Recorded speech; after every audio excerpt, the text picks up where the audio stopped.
دن بدن کھلنے لگا ہے نعمت الاسلام یہ۔ بسم اللہ الرحمن الرحیم۔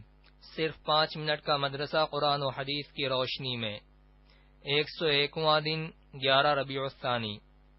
نمبر 1، اسلامی تاریخ۔ مسلمانوں کی ہجرت حبشہ۔ جب کفار و مشرکین نے مسلمانوں کو بے حد ستانا شروع کیا تو رسول اللہ صلی اللہ علیہ وسلم نے صحابہ کرام رضی اللہ عنہم کو اجازت دے دی کہ جو چاہے اپنی جان اور ایمان کی حفاظت کے لیے ملک حبشہ چلا جائے۔ وہاں کا بادشاہ کسی پر ظلم نہیں کرتا، وہ ایک اچھا ملک ہے۔ اس کے بعد صحابہ کی ایک چھوٹی سی جماعت ماہ رجب سن 5 نبوی میں حبشہ روانہ ہوئی۔ ان میں خلیفہ راشد حضرت عثمان غنی رضی اللہ عنہ اور ان کی زوجہ محترمہ اور حضور صلی اللہ علیہ وسلم کی صاحبزادی حضرت رقیہ رضی اللہ عنہا بھی تھیں۔ کفار نے ان لوگوں کی ہجرت کی خبر سن کر پیچھا کیا، مگر کفار کے پہنچنے سے پہلے ہی کشتیاں جدہ کے بندرگاہ سے نکل چکی تھیں۔ حبشہ پہنچ کر مسلمان امن و سکون سے زندگی گزار رہے تھے۔ ان کے بعد اور لوگوں نے بھی ہجرت کی جن کی تعداد 100 سے زائد تھی، اور اس میں حضور صلی اللہ علیہ وسلم کے چچا زاد بھائی حضرت جعفر طیار رضی اللہ عنہ بھی تھے۔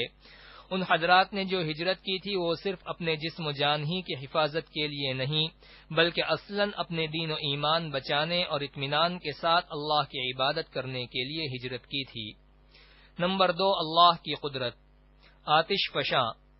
آتش فشاں وہ آگ ہے جو زمین کے اندر کی دھاتوں کو پگھلا کر باہر نکالتی ہے۔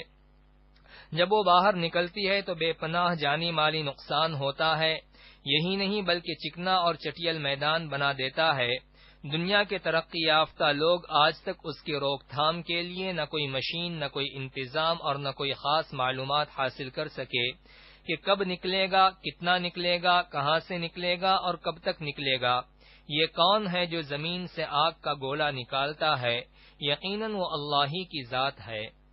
نمبر 3، ایک فرض کے بارے میں۔ نمازی پر جہنم کی آگ حرام ہے۔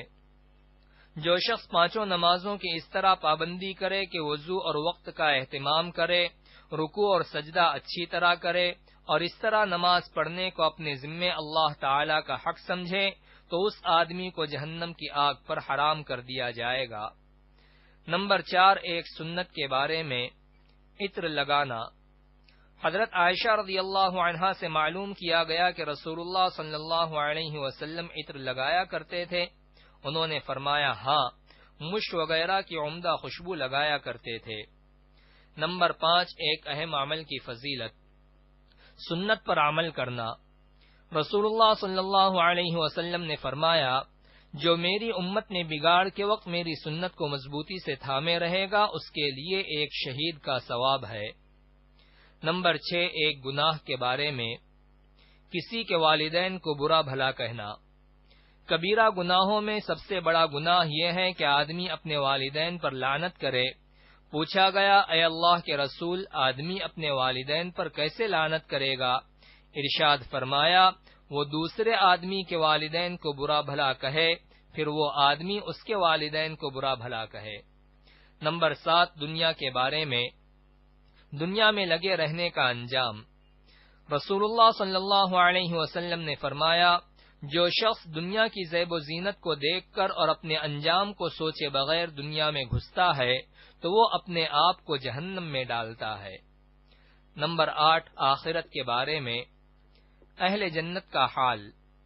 قرآن میں اللہ تعالی فرماتا ہے، جو لوگ اپنے رب سے ڈرتے رہے وہ گروہ کے گروہ ہو کر جنت کی طرف روانہ کیے جائیں گے، یہاں تک کہ جب اس کے پاس پہنچیں گے اور اس کے دروازے پہلے سے کھلے ہوئے ہوں گے اور جنت کے محافظ یعنی فرشتے ان سے کہیں گے، تم پر سلامتی ہو، اچھی طرح مزے میں رہو، جاؤ جنت میں ہمیشہ ہمیش کے لیے داخل ہو جاؤ۔ نمبر 9، طب نبوی سے علاج۔ کان بجنے کا علاج۔ رسول اللہ صلی اللہ علیہ وسلم نے فرمایا، جب تم میں سے کسی کا کان بجے تو مجھے یاد کرے اور مجھ پر درود بھیجے۔ نمبر 10، قرآن کی نصیحت۔ قرآن میں اللہ تعالی فرماتا ہے، اے ایمان والو، جب تم آپس میں خفیہ باتیں کرو تو گناہ، ظلم و زیادتی اور رسول کی نافرمانی کی باتیں نہ کیا کرو، بلکہ بھلائی اور پرہیزگاری کی باتیں کیا کرو اور اللہ سے ڈرتے رہو جس کے پاس تم سب جمع کیے جاؤ گے۔